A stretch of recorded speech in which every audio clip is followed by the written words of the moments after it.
ये आदतें हैं जनाब, जरा सोच समझ कर बनाइए, बन गई तो फिर ये छूटेंगी नहीं। नमस्कार, मैं हूं अवधेश श्रीवास्तव और आज हम चर्चा कर रहे हैं द पावर ऑफ हैबिट की। आदतें, हैबिट कोशिश करके बनाई जा सकती हैं, पर कई बार आदतें अनजाने में ही बन जाती हैं। हमें उनके बारे में पता नहीं चलता पर वो बन जाती हैं। जैसे आपने कभी नोटिस किया हो, कुछ लोग एक पर्टिकुलर वर्ड का इस्तेमाल करते हैं, किसी भी वर्ड का, जिसे हम उर्दू में तकिया कलाम कहते हैं, वो उनकी आदत पड़ जाती है। कुछ लोगों को ट्विचिंग की आदत होती है, आंख मारने की आदत हो जाती है। वो जरा सी भी कोई भी बात हो उसमें आंख मारने लगते हैं। या कुछ लोगों को आदत होती है अनजाने में ही नाखून चबाने की। ये वो आदतें हैं जो कि अनजाने में बन जाती हैं, जिन्हें हम जानबूझकर नहीं बनाना चाहते, पर ये आदतें हमारी लाइफ पर बहुत ही डीप, बहुत ही गहरा असर छोड़ जाती हैं। ये आदतें बहुत ही पावरफुल होती हैं और कई बार जो हमारा प्रैक्टिकल नॉलेज है, जो हमारा दिमाग है, उस पर भी हावी हो जाती हैं। इसी बात को समझाने के लिए एक एक्सपेरिमेंट किया था national institute of alcohol abuse and alcoholism के रिसर्चर्स ने चूहों पर। तो उन्होंने किया क्या कि एक खास तरह से चूहों को ट्रेन किया। वो एक इशारा करते और चूहे फटाफट दौड़कर एक लीवर दबा देते। तो ये ट्रेनिंग उनको दी गई और लीवर दबाने की ये जो ट्रेनिंग थी वो चूहों की आदत बन जाए, इसलिए लीवर दबाने के बाद हर बार उन चूहों को कुछ न कुछ खाने के तौर पे दिया जाता था। फिर साइंटिस्ट ने उस खाने की चीज में थोड़ा सा पॉइजन मिला दिया ताकि चूहों को फूड पॉइजनिंग हो सके और वो थोड़ा सा डर सके।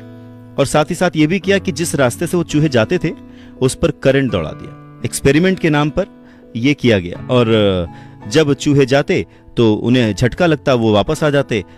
उसके बाद उन चूहों को वो कटोरी वाला खाना दिया गया जिसमें जहर था, तो उन्होंने नहीं खाया क्योंकि उन्हें वो एक्सपीरियंस हो चुका था कि इस खाने में कुछ गड़बड़ है।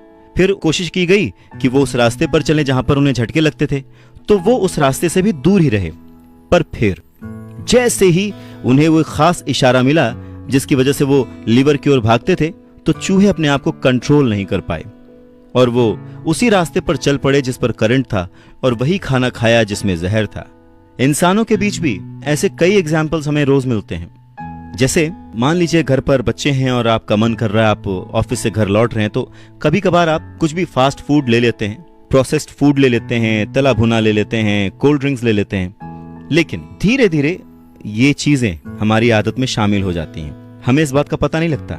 जब भी कोई इंसान फास्ट फूड खाता है वो नहीं चाहता कि वो उसकी आदत का हिस्सा बने, पर क्योंकि उसे उसकी आदत लग चुकी होती है इसलिए वो मजबूरन शुरुआत हफ्ते में एक बार फास्ट फूड खाने से होती है, फिर वो 2 बार में बदल जाती है, फिर वो 3 बार, 4 बार और फिर रोज।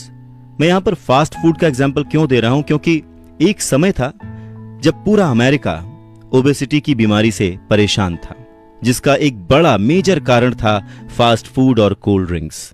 अगर उसको दूसरे एग्जाम्पल से समझा जाए तो हम सिगरेट देख सकते हैं या अल्कोहल देख सकते हैं या ऐसी कोई चीज, ऐसा एडिक्शन जो कि लोगों की आदत बन जाती है और बाद में छुड़ाए नहीं छूटती। कहने का मतलब ये कि हर दिन अपने ऊपर निगाह रखें, अपनी आदतों पर निगाह रखें, अपने बिहेवियर पर निगाह रखें और किसी चीज के लिए अगर दिमाग बार बार अर्ज कर रहा है, वो करने के लिए आपको कह रहा है, तो समझ लीजिए कि उस चीज की आदत आपको पड़ चुकी है। अब वो आदत अच्छी है या बुरी, ये तो आप डिसाइड करेंगे।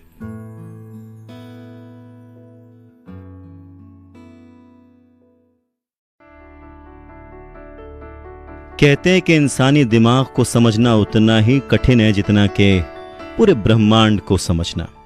नमस्कार, मैं हूं अवधेश श्रीवास्तव और आज हम चर्चा कर रहे हैं the power of habit book की, जिसे लिखा है चार्ल्स डुहिग ने। एक रिसर्चर थे स्क्वायर। वो कहते हैं कि याददाश्त एक ऐसा सब्जेक्ट है जो हमें हमेशा आकर्षित करता है। जब उनकी मुलाकात उनके एक पेशेंट यूजीन से हुई तो उन्होंने जाना कि भले ही याददाश्त कमजोर पड़ जाए या कुछ याद रहे न रहे, हमारा दिमाग जो है इसके अंदर एक अनोखी पावर है, एक ताकत है कि ये भले याददाश्त चली जाए पर फिर भी इमोशंस को समझता है और अपने हिसाब से खुशी ढूंढ ही लेता है। और इसी बात को समझाते हुए रिसर्चर स्क्वायर अपने पेशेंट यूजीन का एग्जाम्पल देते हैं, उनकी कहानी सुनाते हैं। वो कहते हैं कि बेवर्ली जो कि यूजीन की वाइफ थी, उन्हें यूजीन के बिहेवियर से पता था कि कब उनको क्या चाहिए, वो उसी हिसाब से जब भी ज़रूरत होती थी उनकी मदद करती थी। पर बेवर्ली ये समझ गई थी कि कुछ ना कुछ तरीके से वो जो बुरी आदतें हैं, जो नुकसानदायक आदतें हैं यूजीन की, उन्हें वो बदल सकती हैं। जैसे अगर फ्रिज में वो कोई चीज़ ना रखें, कोई मीट का टुकड़ा, एग ना रखें, तो यूजीन जो है वो बार बार नहीं खाता था, मांगता नहीं था। पर अगर जैसे ही वो मीट का टुकड़ा रखती थी वो बार बार खाता था। अगर बेवर्ली यूजीन की कुर्सी के बगल में सैलड रख दें तो वो मीट भूलकर सैलड खा लेता था। तो धीरे धीरे यूजीन को मीट और अंडे की जगह सलाद खाने की आदत पड़ गई और इस तरह से उसके जो खाने पीने की आदत थी वो सुधर गई, क्योंकि वो बीमार था और उसके लिए इजी टू डाइजेस्ट फूड बहुत रिक्वायर्ड था। अच्छा, इसके बावजूद यूजीन की तबीयत जो है बिगड़ती चली गई। तो एक दिन यूजीन बहुत जोर से चिल्लाया, बेवर्ली दौड़ी दौड़ी आई। यूजीन अपना सीना थामे बहुत छटपटा रहा था, उसे दिल का दौरा पड़ा था। जब उसे हॉस्पिटल ले गए तो वहाँ पे बेड पर से उठने की कोशिश करने लगा पर उठ नहीं पाया। जो उसको सारे सिरिंजेस, इंजेक्शंस और जितने भी वायर्स लगाए गए थे वो उन्हें उखाड़ने की कोशिश करता रहा, परेशान रहा, जिसकी वजह से यूजीन की देखभाल करने वाली नर्स को बार बार उसे समझाना पड़ा। और एक टाइम ऐसा आया कि वो गुस्सा हो गई और उसने यूजीन को चेतावनी दी, फिर से अगर यूजीन ने ये सब किया तो वो उसे रस्सी से बांध देगी। पर यूजीन को इस बात का कोई असर हुआ नहीं और वो सब कुछ दोहराता रहा जो उसने अब तक किया था। फिर यूजीन की जो बेटी थी वो आई, उसने कहा कि यूजीन को अपनी तारीफ सुनना पसंद था, उसे आदत थी अपनी तारीफ सुनने की, तो क्यों ना आप जब भी उसके कमरे में जाएं हॉस्पिटल के अंदर तो आप उसकी तारीफ करें, क्योंकि उन्हें कुछ याद तो रहता नहीं है, तो क्यों ना उस आदत का फायदा उठाया जाए जो उन्होंने अपने कई सालों तक फॉलो किया था। तो नर्स जब भी कमरे में जाती हमेशा ये कहती कि यूजीन आप कितना महान काम कर रहे हैं, आप लोगों की भलाई के लिए ये काम कर रहे हैं, इसके लिए हम बहुत खुश हैं कि आप शांत बैठने की कोशिश कर रहे हैं, आपने कुछ भी डिस्टर्ब नहीं किया है।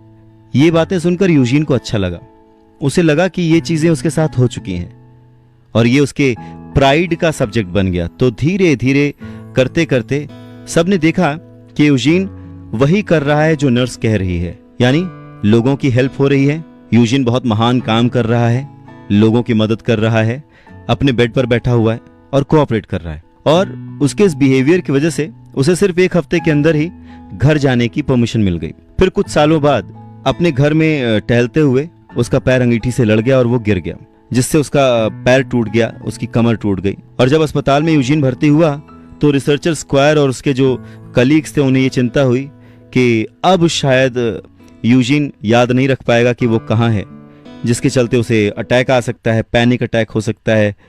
और इस प्रॉब्लम को सॉल्व करने के लिए उन्होंने यूजीन के बिस्तर के बगल में पर्चियां रखना शुरू कर दिया, जिन पर लिखा होता था कि वो कहाँ पर है, वो वहाँ क्यों है, उसके साथ क्या हुआ था, वगैरह वगैरह। इवन उस अस्पताल की दीवारों पर भी पर्चियां लगाई गई, फोटो लगाई गई उसके फैमिली की, ताकि उसे याद रहे कि ये उसके फैमिली मेंबर्स हैं।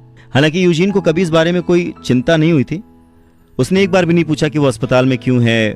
कहीं ना कहीं एक तो चीजें उसे याद नहीं रहती थी, दूसरा 15 सालों के इस स्ट्रगल के बाद शायद दिमाग ने ये एक्सेप्ट कर लिया था कि उसके साथ कुछ ना कुछ अलग या अजीब होता ही रहता है, यानी एक तरह का एक्सेप्टेंस उसके अंदर आ गया था।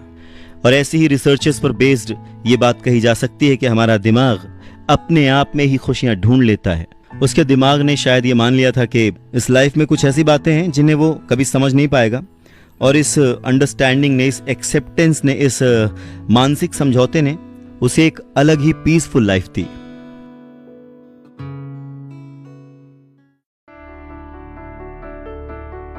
क्या आपको पता है कि विज्ञापन की दुनिया हमारी आदतों को ध्यान में रख के चलती है?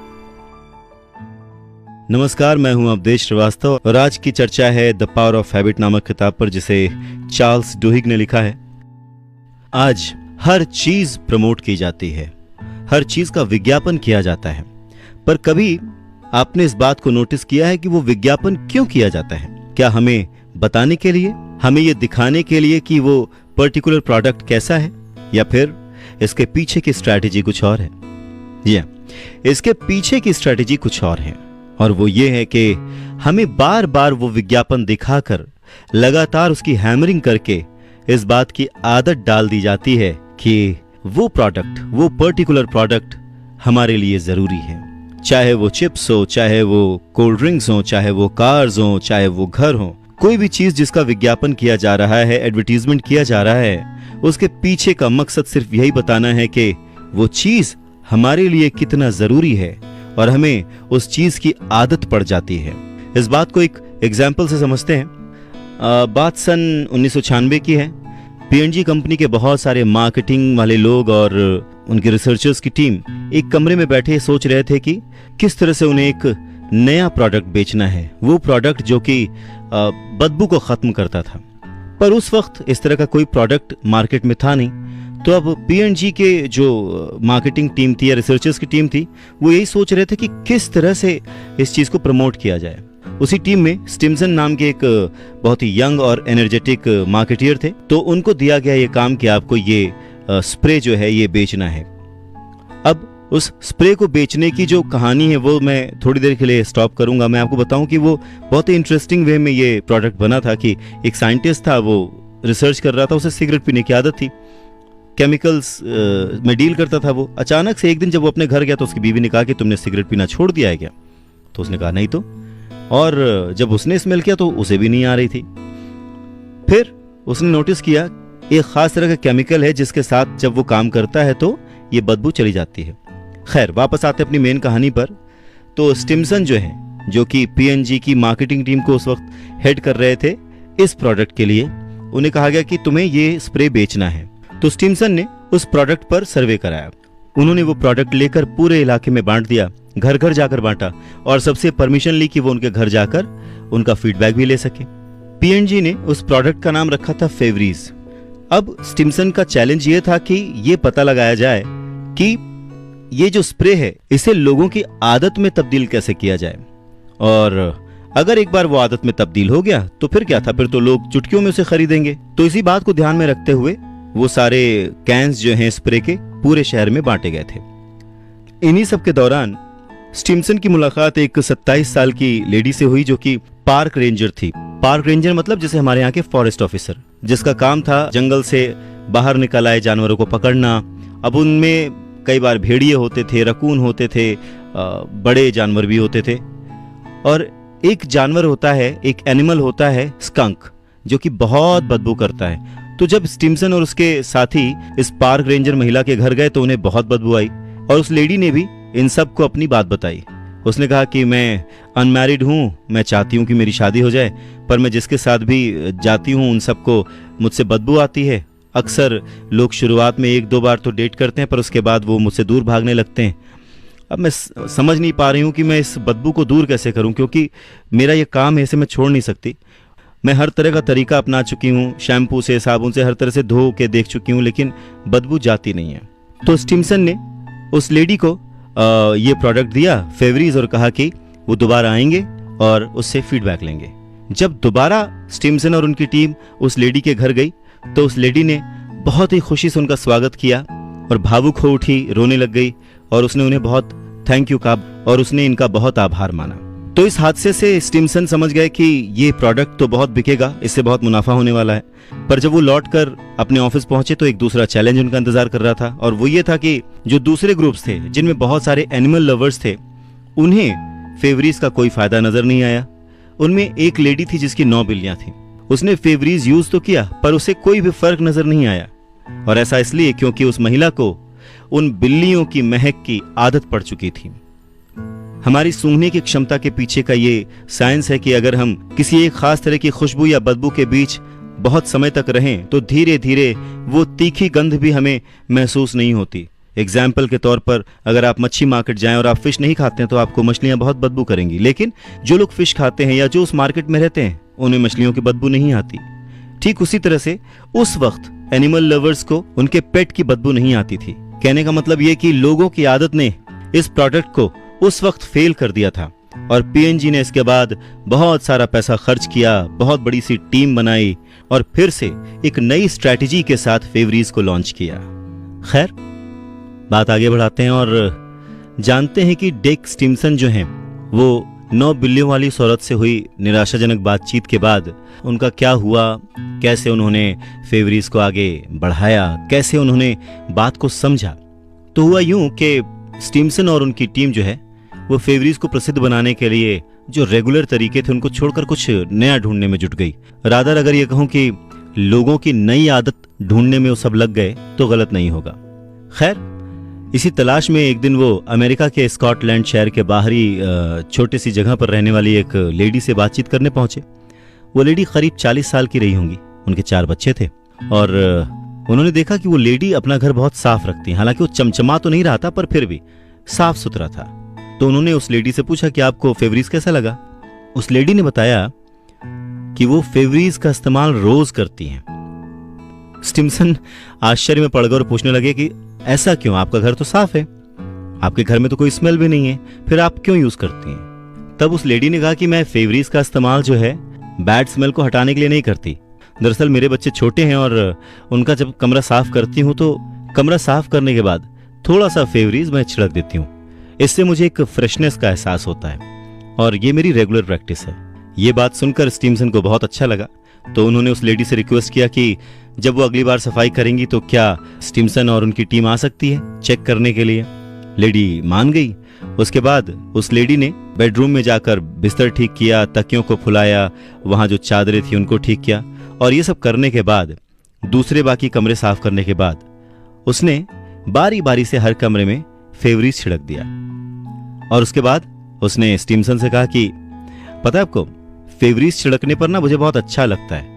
मुझे इसकी खुशबू से ऐसा लगता है कि हाँ, घर साफ हो गया है और जैसे कोई पार्टी होने वाली हो। जिस तरह से ये लेडी फेवरीज यानी उस स्प्रे के बारे में बात कर रही थी, स्टीमसन को पता लग गया था कि अगर ये बात प्रमोट की जाए तो इस तरह की बहुत सारी लेडीज होंगी और उन्हें हर हफ्ते में फेवरीज की एक नई बोतल तो लेनी पड़ेगी। और बस वहीं से स्टीमसन को एक आइडिया आया। घर की औरतों की उस आदत का उन्हें पता चला जो हर घर में होता है, घर की सफाई और सफाई के बाद एक कंप्लीशन का एहसास, एक अचीवमेंट का एहसास। और अगर उस एहसास में एक खुशबू जोड़ दी जाए तो वो सेलिब्रेशन का एहसास बन जाता है। स्टीमसन ने उसी बेस पे एड्स बनाए और उसके बाद फेवरीज की बहार आ गई। प्रॉक्टर्स एंड गैम्बल ने उस साल करीब $1 अरब का बिजनेस किया और उन विज्ञापनों के बाद घर की महिलाओं ने दिल खोल के फेवरीज का स्वागत किया। और स्टीमसन को तब पता लगा कि जो पिछली महिला थी, जो कि एक पार्क रेंजर थी, उसकी आदत को ध्यान में रखकर वो लोग गलत दिशा में प्रमोशन करने लग गए थे।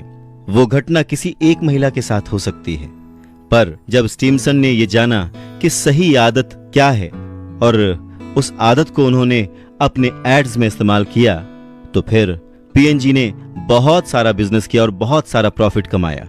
और उसके बाद रूम फ्रेशनर, स्प्रेज, परफ्यूम्स, डियोज और ना जाने क्या क्या बनाया। तो कह सकते हैं कि अगर सही आदत पहचानी जाए तो फिर चुटकियों में दिन बदल सकते हैं।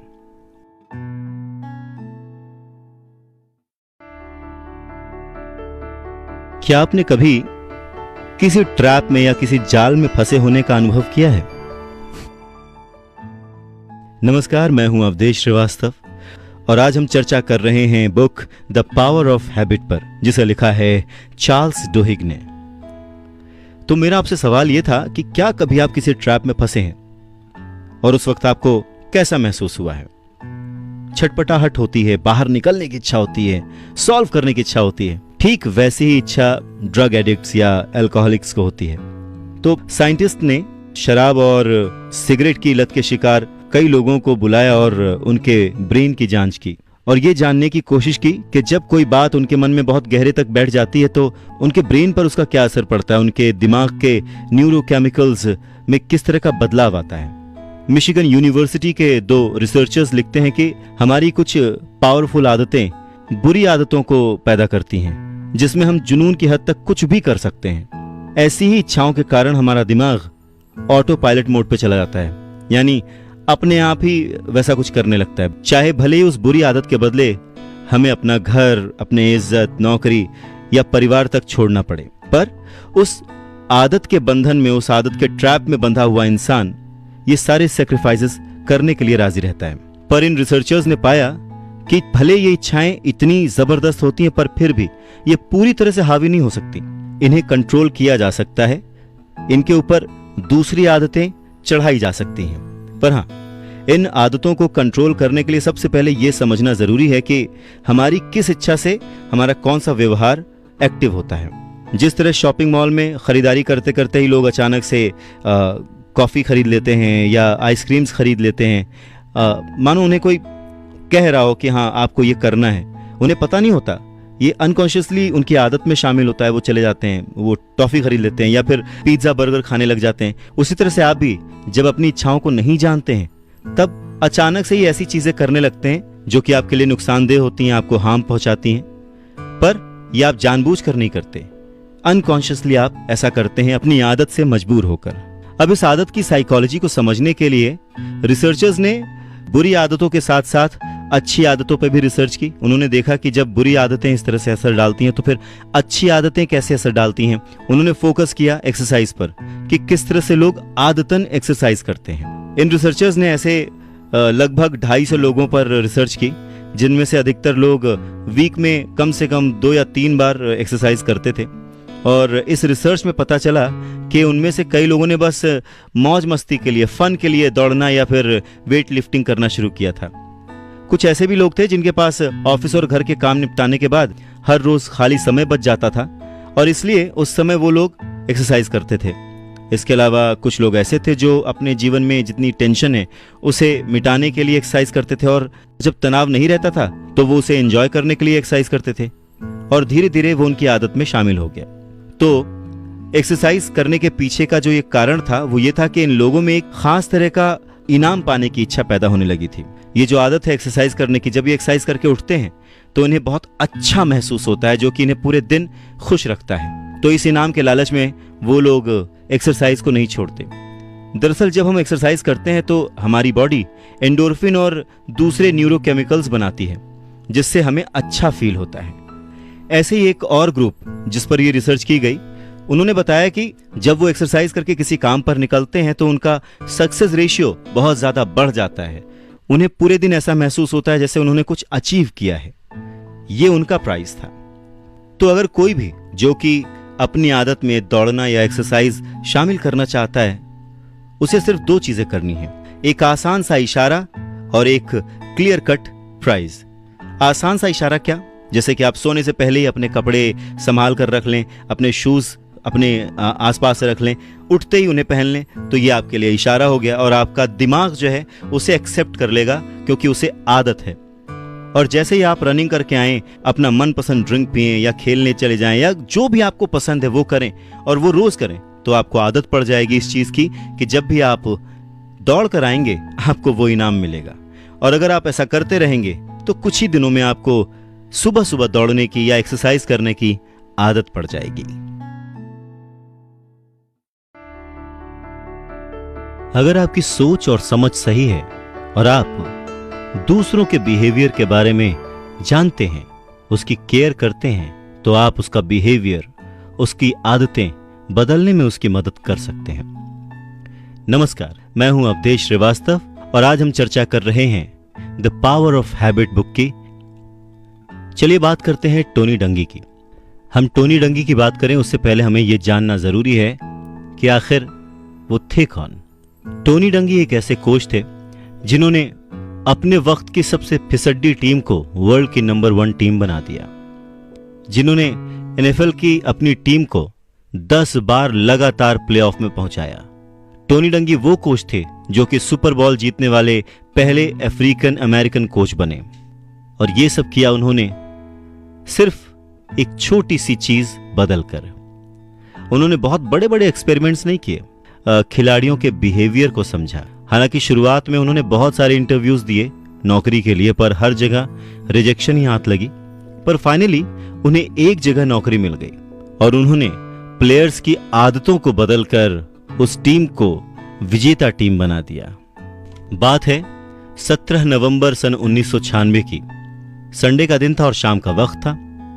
बुकानीर्स टीम अमेरिका के सैन डियागो शहर में चार्जर्स टीम के साथ खेल रही थी।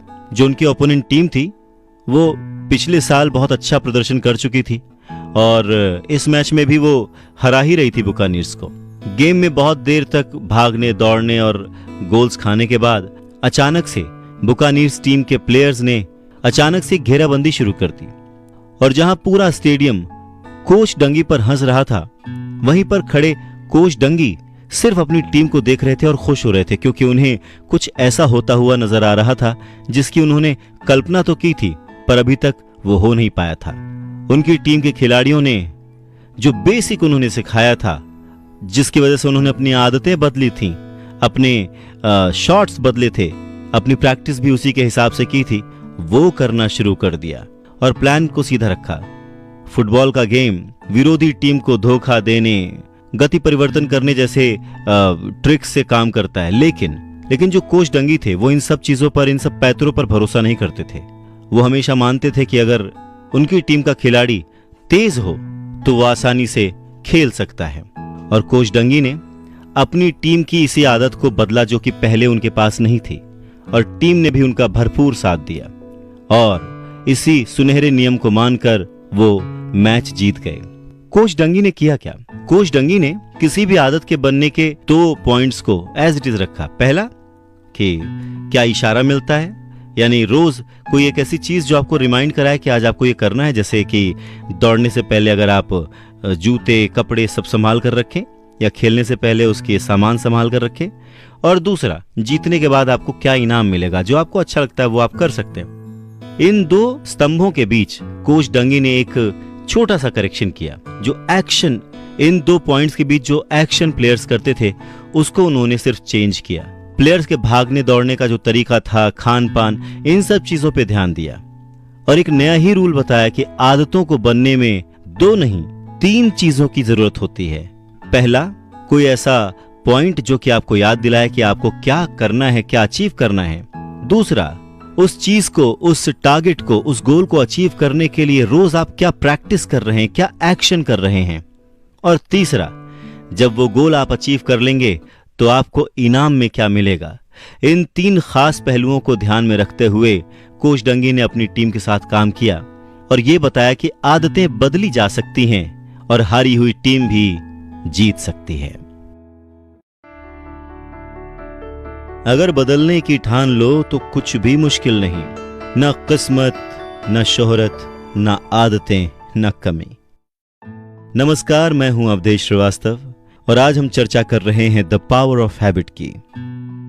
जिस तरह से कोच डंगी ने अपनी टीम की आदत को बदलकर उसे एक विजेता टीम बना दिया और दुनिया के सामने आदत की इंपॉर्टेंस का एक एग्जाम्पल रखा, उस बात को समझने के लिए अगर हम खेल की दुनिया के दायरे से बाहर जाकर देखें तो और बेहतर ढंग से समझ पाएंगे। बात सन 1934 की है।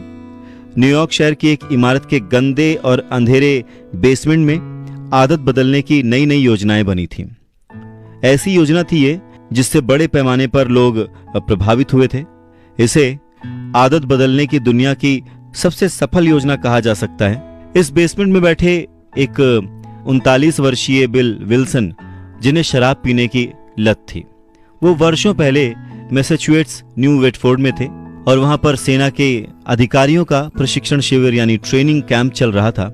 विल्सन को फर्स्ट वर्ल्ड वॉर के लिए फ्रांस भेजा जाना था, जिसके लिए उन्हें मशीन गन चलाने का प्रशिक्षण दिया गया था। उन्होंने पहली बार शराब का सेवन बस इसी कैंप के दौरान किया था। कैंप के आसपास के इलाकों में रहने वाले बहुत सारे रईस लोग जो थे वो यहाँ पर ट्रेनिंग ले रहे सैनिकों को अपनी ओर से खाने पर बुलाते थे। एक संडे की बात है, रात को विल्सन भी ऐसे ही एक कार्यक्रम में चले गए। वहां पहुंचते उनके हाथ में एक रेयर बीट और बियर का एक ग्लास थमा दिया गया। उस समय वो सिर्फ 22 साल के थे और इससे पहले उन्होंने कभी भी शराब को छुआ तक नहीं था। उन्होंने सोचा कि यहाँ जो कुछ भी परोसा जा रहा है उसे मना करेंगे तो इनको बुरा लग जाएगा, और उन्होंने वो चुपचाप बियर पी ली। और इसके बाद ऐसे ही कई और फंक्शन आए और धीरे धीरे विल्सन को शराब की लत लग गई। विल्सन जब अपने घर आए तो एक दिन उन्होंने अपने दोस्त को इनवाइट किया और उसे शराब ऑफर की। उनके दोस्त ने उन्हें मना कर दिया और कहा कि वो शराब छोड़ चुका है और 2 महीने से ऊपर बीत चुके हैं। ये सुनकर विल्सन जो है बहुत ही सरप्राइज्ड हो गए। उन्होंने अपनी लाइफ के कई सारे स्ट्रगल्स के बारे में अपने दोस्त को बताया जो कि शराब की बुरी लत के कारण पैदा हुए थे।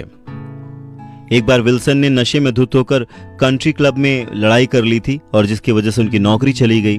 विल्सन ने अपने दोस्त को बताया कि उन्होंने शराब छोड़ने की बहुत कोशिश की, यहाँ तक कि वो नशा मुक्ति केंद्र जाकर दवाइयां भी ले आए, पर शराब छूट नहीं पाई। फिर उन्होंने अपने दोस्त से पूछा, मैंने तो बहुत कोशिश की, तुमने इसे कैसे छोड़ा? विल्सन के दोस्त ने कहा, मैंने तो शराब अपने रिलीजन की मदद से छोड़ा है। उसने कहा कि तुम्हें यह मानना पड़ेगा कि जो तुम कर रहे हो वो पाप है और तुम्हें ईश्वर से डरना चाहिए, तुम्हें उस ऊपर वाले से डरना चाहिए। जिस दिन तुम इसे मान लोगे, जिस दिन तुम्हें इस बात की आदत हो जाएगी, तुम्हारी ये शराब की आदत छूट जाएगी। विल्सन ने बहुत कोशिश की, अपने आप को समझाया, लेकिन जो फॉर्मूला उनके दोस्त ने बताया था वो उनके लिए काम नहीं आया। हालात बिगड़ते गए और ऐसा वक्त आ गया जब विल्सन हॉस्पिटल में एडमिट थे और तकलीफ में थे। वो दर्द की उस चरम तक पहुंच चुके थे कि अब उनसे बर्दाश्त नहीं हो रहा था और जब वो ठीक होकर वापस आए तो उन्होंने खुद शराब को हाथ तक नहीं लगाया। इस कहानी से जो सबसे इंपॉर्टेंट बात सीखने को मिलती है वो ये कि कोई भी आदत छुड़ाई जा सकती है, पर जरूरत है कि उस आदत से ज्यादा बड़ी कोई और चीज हो जिसका असर इंसान के दिमाग पर हो, जैसे कि विल्सन के साथ हुआ था। मौत के डर ने विल्सन से उनकी शराब छुड़ा दी। हमारे साथ भी जब भी कोई आदत जुड़ती है और हम उसे छोड़ना चाहते हैं तो हमें ये एनालाइज करना पड़ेगा, ये समझना पड़ेगा कि हमारे आसपास ऐसा क्या है जिसकी आदत डालने से या जैसा बिहेव करने से हमारी पुरानी आदत छूट जाएगी। तो हमें भी अपने आसपास ध्यान देना है, ऑब्जर्व करना है, अपने अंदर ऑब्जर्व करना है कि हम ऐसा क्या चाहते हैं जो कि उस बुरी आदत से ज्यादा इंपॉर्टेंट है और जिसके लिए हम अपनी वो बुरी आदत छोड़ सकते हैं, क्योंकि वो जो इनाम है, जो अच्छी आदत है, उसका लालच ही आपको आपकी बुरी आदत छुड़ाने में मदद करेगा।